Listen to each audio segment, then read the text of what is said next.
Welcome and hello. Today we're going to I'm going to show you, demonstrate how to cleanse your crystals. You should have a handout on my top 8 ways to cleanse my crystals, but today I want to show you my favorite ways. So let's dive right in. Okay, what I'm showing you here are some crystals that we used yesterday for a healing on a client. And what she did, you saw in another video, was how she picked the crystals. Okay, since the crystals have been used, they always need to be cleansed afterwards. Right here is some sea salt and some warm water. And what I'm going to do is I'm just going to put the crystals in: amethyst, aquamarine, rose quartz, orange calcite,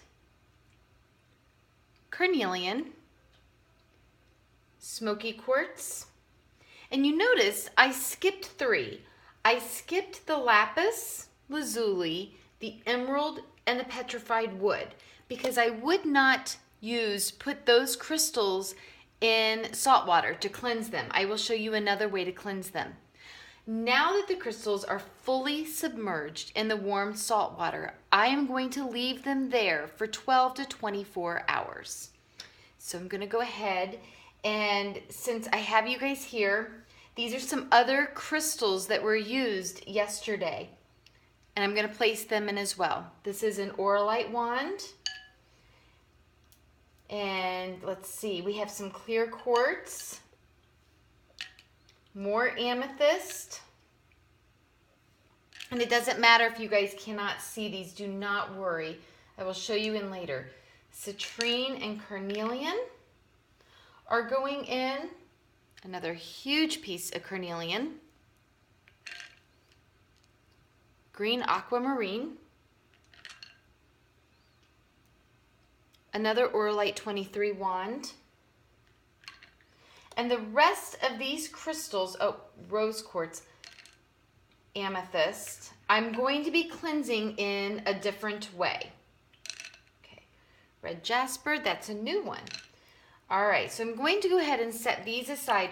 Another tip, guys, always, always, always use glass when you are doing this, okay?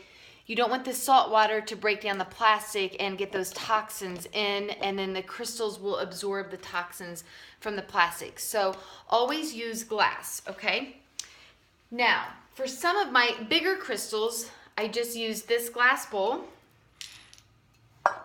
okay? And this is what I chose today to use. It is some Epsom salt crystals, okay? You can also use sea salt, is excellent to use. You can even use table salt. I like to use Epsom salt because I also make crystal infused scrubs with essential oils as well. So when I buy it this way, I can use it.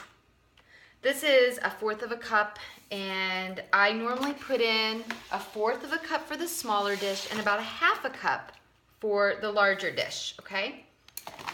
I use the warm water because it does help the crystals to dissolve quicker. And so in my glass container is my warm, I'm just going to tilt the camera here so you can see. And it is important that you fully submerge them. Now, if you remember from the handout, or if you're looking at the handout, I also suggest a full moon cleanse.